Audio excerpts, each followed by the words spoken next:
오늘 저는 읽으신 본문의 말씀을 가지고 우리에게는 이러한 대제사장이 있다. 우리에게는 이러한 대제사장이 있다라는 제목을 가지고 함께 말씀을 나누어 보고자 합니다. 대제사장이라는 단어를 언급하니까 뭔가 나하고는 동떨어진, 나하고는 상관없는, 내 관심사가 아닌 것 같은 그러한 생각이 들 수도 있습니다. 그러나 우리에게는 이러한 대제사장이 있다라는 말을 다른 말로 표현해 보면 예수님께서 우리와 동행하고 계시다라는 말과 같은 말입니다. 우리에게는 이러한 대제사장이 있다. 우리를 위하여 계신, 우리를 위하는 대제사장께서 우리를 지켜보고 계시며 우리와 함께하고 계시며 우리의 걸음 가운데 일일이 간섭하고 계시다라는 말이 바로 우리에게는 이러한 대제사장이 있다라는 말입니다. 그러한 관점을 가지고 오늘 본문을 보면 오늘 본문에서 우리가 눈여겨보아야 할 부분은 본문 6절이 전하고 있는 것처럼 예수께서 더 아름다운 직분을 얻으셨다라는 부분입니다. 곧 그가 우리 신자들에게 더 좋은 언약, 더 좋은 방편이 되셨다라는 부분을 우리가 눈여겨보아야 한다라는 것입니다. 예수께서 더 아름다운 직분을 얻으셨다. 우리 신자들에게 이는 더 좋은 약속이고 더 좋은 방편이다 라는 부분이 무엇인지, 곧 우리가 예수를 믿는다라는 것이, 우리가 기독교 신앙을 가졌다라는 것이 무엇인지 알고 신앙생활을 하자라는 것입니다. 신앙생활 많게는 20-30년부터 이제 갓 태어난 아기까지 있잖아요. 근데 우리가 기독교 신앙을 가졌다고 하는데 과연 기독교 신앙을 가졌다라는 것이 무엇인지 알고 좀 신앙생활을 하자라는 것입니다. 더 아름다운 직분을 얻으셨다. 더 좋은 언약이 되셨다. 더 좋은 방편이 되셨다. 오늘 본문이 예수님이 이러한 내용을 가지고 소개하면서 다루고 있는 중요한 부분이 있습니다. 중요한 부분. 어떠한 부분이냐면 더 아름다운 직분을 얻으셨는데, 더 좋은 언약이 되셨는데, 더 좋은 방편이 되셨는데 왜 우리의 신앙 현실은 이렇게 고단한 것인가? 라고 하는 우리의 물음에 답을 주고 있다라는 부분입니다. 왜 이렇게 내 신앙생활이 고단한 거지? 내가 예수를 믿고 있는데, 교회를 다니고 있는데, 신앙생활을 하고 있는데 내 신앙 현실이 왜 이렇게 고단하고 고달프고 힘든 것인가? 라고 하는 우리의 질문에 답을 주고 있다라는 것입니다. 이 히브리서가 기록될 당시는 여러모로 핍박이 심하였던 시기였기 때문에 지금보다 더욱 고달픈 삶을 살아가고 있었을 것입니다. 지금보다 훨씬 더 비교도 안 될 만큼. 그러나 사실 신앙 현실이라는 것은 어느 시대를 막론하고 어렵고 고단하고 고달픈 것입니다. 우리 남자들에게 물어보면 어떤 군대가 가장 힘드냐라고 물어보면 제가 여러 번 얘기했죠. 어디가 제일 힘듭니까? 다 똑같이 대답. 뭐 특전사입니까? 해병대입니까? 뭐 어디 UDT입니까? 아니요. 내가 근무했던 군대가 가장 힘듭니다. 내가 근무했던 내 신앙 현실이 가장 힘듭니다. 특전사 아니고요. 해병대 아니고요. 내가 근무했던 군대가 가장 힘듭니다. 그와 마찬가지로 신앙 현실이라는 것은 어느 시대를 막론하고 어렵고 고단하고 고달픈 것입니다. 히브리서가 기록된 이 당시도 굉장히 어렵고 힘들고 고달팠겠지만 지금을 살아가고 있는 우리도 그 신앙 현실이 녹록지 않습니다. 어렵습니다. 고달픕니다. 그래서 예수 믿는 게 무슨 의미가 있나 라는 생각을 할 때가 너무나도 많이 있습니다. 그러한 관점에서 히브리서는 이와 같은 어려움에 대한 답을 우리에게는 영원한 대제사장 되시는 예수가 계시다라는 관점을 가지고 이 난제를 풀어내고 있다라는 것입니다. 지난 시간 저는 많은 신자들이 자신의 신앙을 점검할 때면 대개 십자가로 돌아가자라는 구호를 떠올릴 때가 많이 있다라고 했습니다. 십자가로 돌아가자, 복음으로 돌아가자 라는 식으로 말입니다. 그러나 히브리서는 단순히 십자가로 돌아가자라는 구호를 외치기보다 하늘 보좌 우편에 앉아 계신 우리를 위하는 대제사장 되신 예수께서 현재 어떠한 사역을 하고 계신지 깨닫게 하는 자리로 우리를 인도하면서 고달픈 우리의 신앙을 위로하고 있다라는 것입니다. 하늘 보좌 우편에 앉아 계신 예수님께서 지금 과연 어떠한 사역을 하고 계신가? 지금 말입니다. 지금 그것을 깨닫게 하는 자리로 우리를 인도하는 것으로 우리를 위로한다라는 것입니다. 십자가 앞으로 돌아가서 울고 불고 회개해서 그래 문제 해결해 줄게 이런 식이 아니라 지금 예수님이 우리와 동행하시며 어떠한 사역을 감동하고 계신가? 지금 우리와 동행하시는 예수님이 과연 어떠한 목적을 가지고 일을 하고 계신가? 라는 것을 우리로 하여금 깨닫게 하는 것으로 우리를 위로하고 계시다라는 것입니다. 내게 일어나는 그 고달픈 일들이 그저 목적 없이 주어지는 일이 아니다. 내가 실력이 없어서 주어지는 것이 아니다. 하나님께서 목적한 바가 있으셔서 허락하신 것이고 그 일을 예수님께서 함께하고 계시다라는 깨달은 말입니다. 그러기에 히브리서가 전하고 있는 이 위로가 과연 어떠한 내용을 담고 있는 위로인지를 바르게 알기 위해서는 히브리서가 말하고 있는 예수의 대제사장직은 과연 어떠한 내용을 담고 있는지를 살펴보아야 한다라는 것입니다. 앞서 말씀드렸던 것처럼 우리는 예수님을 떠올릴 때면 습관적으로 십자가를 떠올립니다.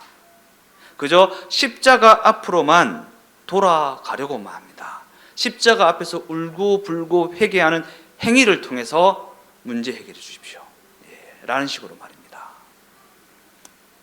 그러나 히브리서는 그러한 습관을 가진 우리를 예수님은 지금도 우리를 위하시는 대제사장으로 존재하고 계신다라는 내용을 제시하고 있습니다.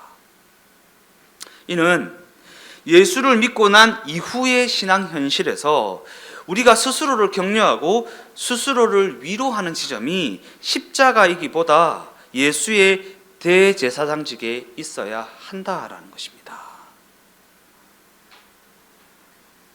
우리를 위로하는 지점, 우리를 격려하는 지점이 십자가가 아니라 예수의 대제사장직, 곧 우리와 동행하고 계시는 예수님이 과연 무슨 일을 하고 계신가, 그 일은 무엇을 목적하고 있는가에 있어야 한다라는 것입니다. 물론 이는 십자가의 효력을 평가절하하려는 것이 아닙니다. 이 시대의 신자들의 신앙이 십자가에서 다 멈춰져 버려서 현재 그들에게 주어진 신앙 현실을 잘 살아내려 하지 않고 그저 내세만을 바라보며 살아가는 경우가 너무나도 많이 있다라는 얘기를 하고 있는 것입니다. 십자가에서 멈춰져 버려서. 그러나 성경은 이 십자가의 지점이 어떠한 지점인지를 알고 있어야 한다라고 말하고 있다라는 것입니다. 물론 우리의 궁극적인 소망은 천국에 가는 것입니다. 그럼에도 그 일은 지금이 아니라 때를 알 수 없는 미래에 실현된다라는 사실을 놓쳐서는 안 된다라는 것입니다. 우리의 궁극적인 소망은 천국에 가는 것이죠. 그죠? 그러나 그 일은 우리가 때를 알 수 없는 미래에 실현된다라는 사실을 놓치지 말라라는 것입니다. 즉 우리는 하나님이 우리를 예수가 믿어지자마자 그 즉시 데려가면 좋을 것 같은데 예수가 믿어지자마자 그 즉시 문제가 해결되고 그 즉시 병마가 떠나가고 그 즉시 성공의 자리에 이르게 되었으면 좋겠는데 하나님은 그렇게 일하지는 않으신다라는 것입니다. 그런데 문제는 우리가 직면하고 있는 그 현실이 너무나도 고달프다라는 사실이 있습니다. 우리가 직면하고 있는 그 현실이 너무나도 고달프다. 우리의 기대나 우리의 소원과는 전혀 다른 현실을 살아가고 있다라는 사실입니다. 지금 직면하여 있는 현실이 목적하셨습니까? 목적하여서 그 현실에 직면하여 있습니까? 아니요. 우리가 기대하지 않았고 우리가 소원하지 않았고 우리가 뜻하지 않은 현실을 살아가고 있습니다. 그런데도 하나님은 이에 대해 특별한 답을 하지 않으십니다. 이래서 그런 거야, 저래서 그런 거야 라는 식으로 우리를 이해시키지도 않으십니다. 그리고 이것이 바로 우리 모두가 직면하여 있는 신앙 현실입니다. 히브리서 6장 1절에서 6절까지의 말씀을 읽어보겠습니다. 그러므로 우리가 그리스도의 도의 초보를 버리고 죽은 행실을 회개함과 하나님께 대한 신앙과 세례들과 안수와 죽은 자의 부활과 영원한 심판에 관한 교훈의 터를 다시 닦지 말고 완전한 대로 나아갈지니라. 하나님께서 허락하시면 우리가 이것을 하리라. 한번 빚을 받고 하늘의 은사를 맛보고 성령에 참여한 바 되고 하나님의 선한 말씀과 내세의 능력을 맛보고도 타락한 자들은 다시 새롭게 하여 회개하게 할 수 없나니 이는 그들이 하나님의 아들을 다시 십자가에 못 박아 드러내놓고 욕되게 함이라. 무서운 말씀이죠. 우리가 이와 같은 구절을 접할 때면 뭔가 두려움에 사로잡히게 될 때가 많이 있습니다. 왜 두려움에 사로잡힙니까? 이는 우리가 스스로 이 구절에 저촉되는 삶을 살아가고 있다고 여기고 있기 때문 아니겠습니까? 내가 하늘의 은사를 맛봤는데 감동을 느꼈는데 눈물도 흘렸는데 십자가에서 눈물 콧물 흘리며 회개도 했는데 난 여전히 죄짓고 있네. 그러나 이 말씀은 우리가 두려워하고 있는 것처럼 너희 그러면 안 된다. 구원받았음에도 불구하고 구원받은 자답게 살지 못하는 것은 예수를 다시 십자가에 못 박는 것이다 라는 식으로 우리를 겁박하고 있는 말씀이 아닙니다. 왜냐하면 히브리서는 이 말씀을 하기에 앞서 출애굽 사건을 예로 들면서 우리에게 다음과 같은 권면을 하고 있기 때문입니다. 내가 너희에게 독생자 예수를 보내어 너희를 구원했다고 하는 것은 내가 너희를 위하여 너희의 구원을 이루어가는 대제사장으로 예수를 세웠다는 것이다. 그러니까 너희는 너희 선조들이 애굽에서 나올 때 거역하였던 것 같이 굴지 말고 그에게 순복하는 삶을 살아라 라는 말씀. 너희 선조들이 애굽에서 나왔을 때 광야에서 하나님을 거역했던 것처럼 거역하지 말고 예수에게 순복하는 삶을 살아가라 라는 것입니다. 이스라엘 백성들은 애굽에서 건짐을 받았음에도 불구하고 가나안에 들어가는 일에는 실패했습니다. 구원을 받았음에도 불구하고 안식에 들어가는 일에는 실패하였다라는 것입니다. 하나님께서는 애굽에서 건짐받은 이스라엘이 광야에 머무르는 동안에는 그 모든 것을 다 해결해 주셨습니다. 10가지 재앙을 내리시고 홍해를 가르시고 반석을 통해 물을 주시고 그들을 만나와 메추라기로 먹이시고 불기둥과 구름기둥으로 그들을 인도하시며 그들을 보호하여 주셨습니다. 그러나 그럼에도 불구하고 그들이 가나안에 들어가는 일에 있어서만큼은 그들의 순종과 결단을 요구하셨다라는 것입니다. 지난 시간 제가 말씀드렸던 것처럼 순종과 결단이 되어지는 그 자리가 바로 가나안이고 안식이라고 했습니다. 그리고 그들이 하나님의 그 인도하심에 불순종하고 가나안에 들어가기를 거부하자 그들은 광야에서 죽음을 맞이해야 했다라고 했습니다. 안식에 들어가기를 순종의 자리를 순복하는 자리를 거부하자 광야에서 죽음을 맞이해야 했다. 그러기에 우리가 한 번 빚을 받고 하늘의 은사를 맛보고 성령에 참여한 바가 되고 하나님의 선한 말씀과 내세의 능력을 맛보고도 타락한 자들은 다시 새롭게 하여 회개하게 할 수 없다라고 하는 이와 같은 말씀을 접할 때는 그 의미를 이 출애굽 사건을 염두에 두고 생각을 해보아야 한다라는 것입니다. 염두에 두고 생각을 해보아야 한다. 이 출애굽 사건이 어떠한 이야기를 하고 있는지 이와 같은 관점에서 우리가 신앙생활을 하면서 가장 빈번하게 하는 기도는 어떠한 기도입니까? 빈번하게 하는 기도. 신앙생활을 하면서 어떤 기도를 제일 많이 했습니까? 회개기도 아닙니까?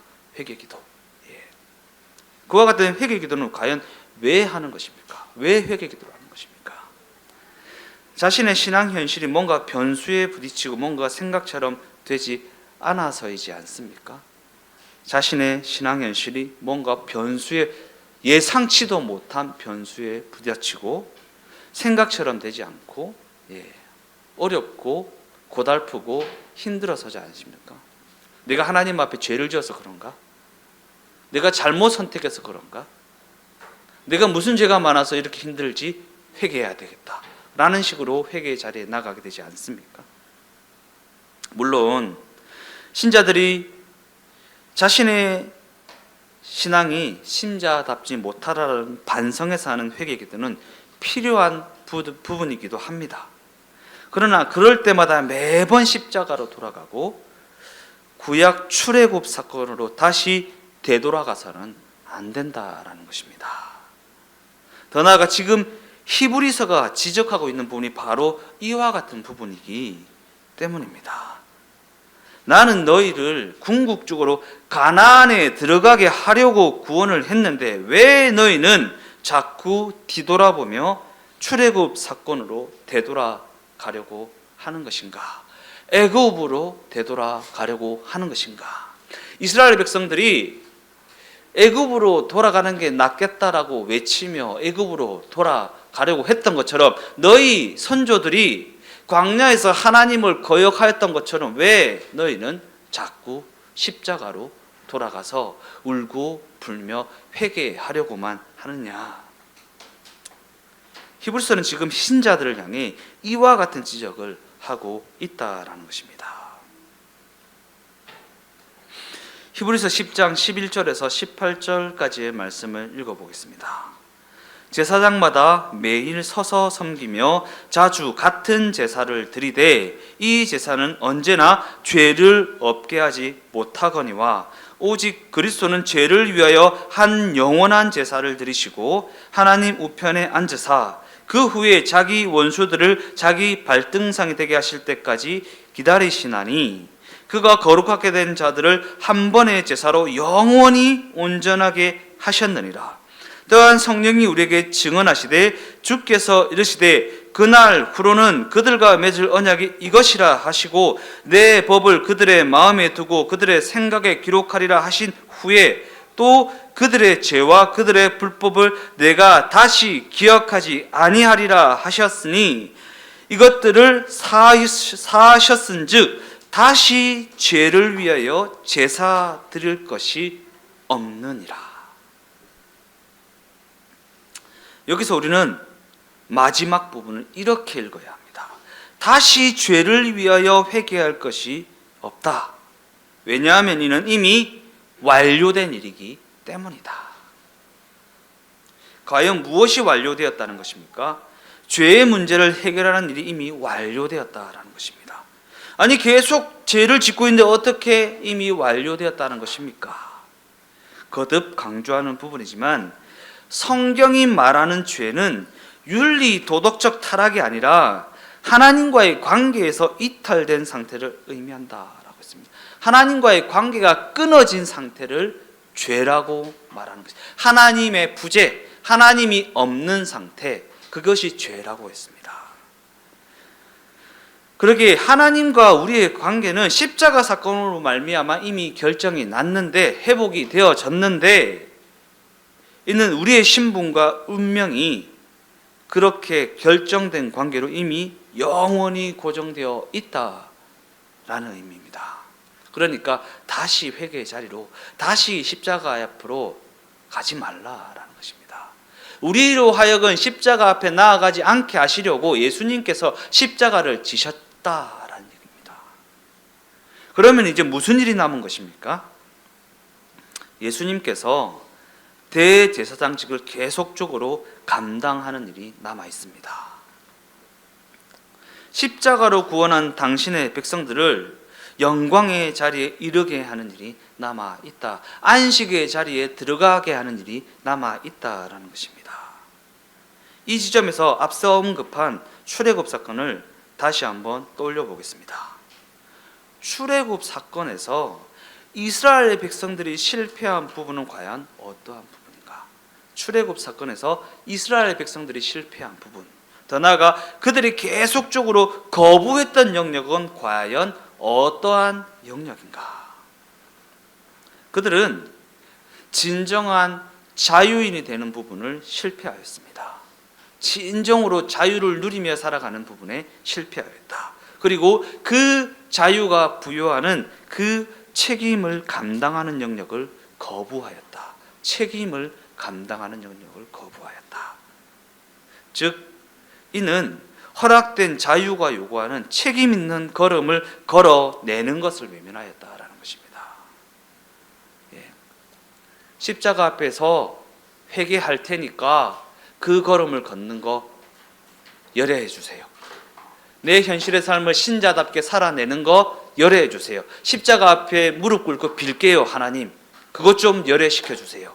라는 식으로 이스라엘 백성들이 문제 해결에, 삶의 평안에 자신이 얻고 싶은 것을 얻기 위하여서 그러한 시도를 했다라는 것이 구약 성경에 그대로 기록되어 있지 않습니까? 하나님 말고 다른 그 무엇이 그것을 줄 수 있다면 바알에게도 가고 아세라에게도 갔던 자들이 이스라엘 백성들 아닙니까? 그 책임 있는 걸음을 걸어내는 것을 실패하였고 거부하였다라는 것입니다. 그러기에 우리는 이 지점에서 그들이 애굽이라는 자리로 되돌아가려고 했던 그 근본적인 이유는 과연 무엇이었는지 생각이라는 것을 해보아야 한다라는 것입니다. 애굽으로 돌아가는 게 낫겠다. 그때는 밥이라도 넉넉히 먹을 수 있었고 물이라도 넉넉히 마실 수 있지 않았는가? 애굽으로 되돌아가자라는 식으로 말입니다. 십자가로 되돌아가자라고 외치는 그 근본적인 그 속뜻이 무엇인지를 냉정하게 한번 돌아보라는 것입니다. 울며 불며 기도하며 회개하며 십자가를 찾는 그 이유가 무엇인지, 하나님 잘못했습니다. 이 문제만 빨리 해결해 주세요. 하나님 잘못했습니다. 그런 거 아닙니까? 잘못했습니다. 이 문제만 해결해 주세요. 저 문제만 해결해 주세요. 우리 아들 서울대학만 보내주세요. 하나님 잘못했습니다. 이게 우리가 가져왔던 신앙 아니냐라는 것입니다. 어릴 때는 그럴 수 있습니다. 그런데 다 큰 아이가 여전히 부모 앞에서 그러고 있다라고 하면 부모의 속이 찢어지지 않겠습니까?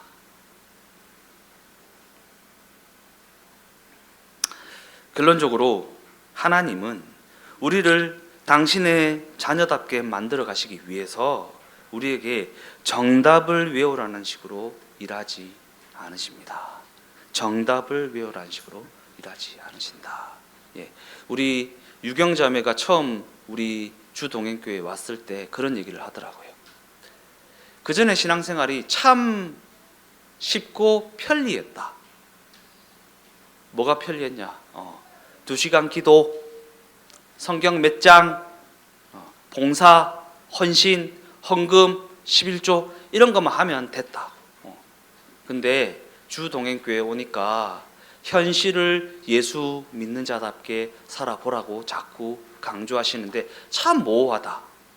현실을 예수 믿는 자답게 살아낸다라는 게 무엇이지? 그냥 기도 2시간, 성경 몇 장 이거 딱 하면 끝났는데 밤마다 교회 찾아가가지고 2시간 기도하고 오면 뭔가 했다, 됐다, 내 예수 믿는 자답지, 이렇게 할 수 있는 뭐가 있었는데 여기서는 시키는 게 없다. 기도하라고도 하지 않고 성경 읽으라고도 하지 않고 예수님과 동행하라고 하신다. 그게 뭐지? 예수님을 알지 못하는 자들은 예수님과 동행하는 게 뭔지를 알지 못하잖아요. 그 말을 뒤집어 생각해 보면 우리가 신앙생활을 예수님을 알지 못하는 상태에서 그냥 행위 증명으로 기도 2시간 하고 성경 읽고 아침에 일어나서 큐티하고 그런 행위 증명으로 안심하며 지나왔다라는 얘기 아니겠습니까?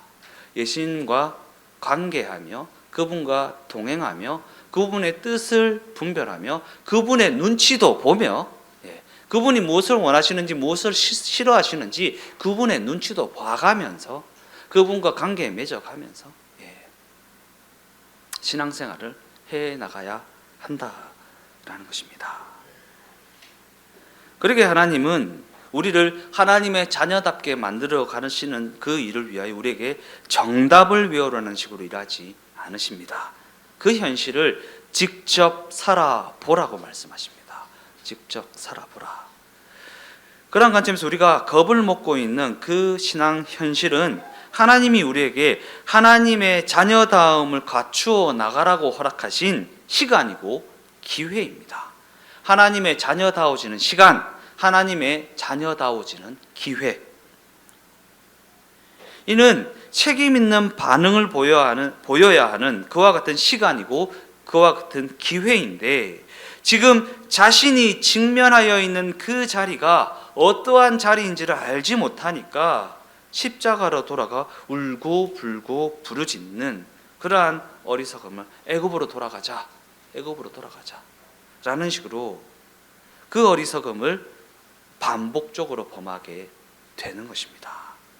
나는 궁극적으로 가나안에 들어가게 하기 위해서 너희를 구원하였는데 출애굽 사건을 통과하게 하였는데 너희는 왜 자꾸 가나안에 들어가려 하지 않고 애굽으로 돌아가려 하느냐. 십자가 앞에 울고 불고 이 문제만 해결해 주세요. 하나님 잘못했습니다. 이 문제만 해결해 주세요. 라는 식으로 신앙생활을 하냐라는 것입니다. 그런 우리에게 히브리서는 이러한 가르침을 주고 있습니다. 그 고달픈 현실에 대해. 고달프냐? 그것이 십자가다. 그것이 예수께서 우리를 구원하신 방법이다. 그래서 십자가의 도가 멸망하는 자들에게는 미련한 것이지만 구원을 받은 우리에게는 하나님의 하나님 되시는 능력이 나타나는 자리이다. 그리고 그 자리에서 하나님께서 의도하신 일이 이루어지게 된다. 그 고달픈 자리에서, 그 의도하지 않은 자리에서 하나님께서 의도하신, 내가 의도하는 일이 이루어지는 것이 아니라 하나님께서 의도한 일이 이루어지게 된다라는 것입니다. 그러기에 흠을 없애려고 결벽을 떨거나 그 무흠함을 가지고 어떠한 보상을 요구하기보다 이미 일어난 그 구원의 사건이 과연 무엇을 목적하고 있는지에 관심을 가져야 한다라는 것입니다. 십자가에서 빌고 또 빌고 금식하고 근신하고 무흠하는데 결박을 떨고 나의 무흠함을 가지고 하나님 이러한 보상해 주세요. 내가 무흠하잖아요. 십자가에서 회개했잖아요. 기도했잖아요. 이것을 가지고 이러한 보상을 원합니다. 라는 식으로 생각하기에 앞서 이미 주어진 그 구원의 사건이 과연 무엇을 목적하고 있는지 생각이라는 것을 해보아야 한다라는 것입니다. 즉 이는 우리 신자들을 향해 너 이 지점에서 어떻게 할 거냐, 너는 이 지점에서 어떻게 할 거냐, 이럴 땐 어떻게 할 거냐, 저럴 땐 어떻게 할 거냐라고 묻고 있는 것입니다. 여러 가지 의도하지 않은 변수 앞에서 너 어떻게 할 거냐, 어떻게 살아낼 거냐, 어떻게 반응할 거냐. 물론 그 모든 변수 앞에 우리는 그저 자신의 실력만큼만 하게 될 것입니다. 자신의 실력만큼이요. 더 나아가 우리는 실력만큼은 하고 실력이 못 미치는 만큼은 후회하게 될 것입니다. 아, 그때 그랬으면 더 좋았을 걸 라는 식으로 말입니다. 그러나 후회하게 되는 그 지점에서 주저앉아 울기보다 거기서 한 수 배우고 일어나면 됩니다. 지난주에 말씀드렸던 달란트 비유처럼요. 그 한 달란트 받은 종이 그 한 달란트 다 날려 먹어도 하나님 그 주인이 책망하셨을까요? 아니요. 주인이 책망한 지점은 너하고 내 관계가 그거밖에 안 되냐? 네 그 한 달란트 날라 먹었다고 내가 뭐라 하겠나? 아무것도 안 하고 있는 그게 나는 속상하다라는 거 아니겠습니까? 후회하게 되는 지점이 있을 수 있습니다. 그러나 그 지점에서 한 수 배우고 일어나면 됩니다. 왜냐하면 궁극적으로 우리는 하나님의 영광의 자리에 이룰 수밖에 없는 하나님의 백성이요 그의 자녀들이기 때문입니다. 더 나아가 우리에게 벌어지는 그 모든 일은 하나님 아버지께서 우리를 당신의 자녀답게 만들어 가시는 그의 손길이기 때문입니다.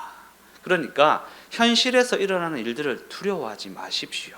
두려워서 한 달란트를 땅에 파묻어 주는 그러한 어리석은 짓은 하지 마십시오. 이렇게 될까봐 걱정, 저렇게 될까봐 걱정. 걱정이 나를 인도하고 있는지, 살아계신 하나님이 나를 인도하고 계신지, 과연 나는 무엇의 인도함을 받고 있는지 생각이라는 것을 해 보라는 것입니다.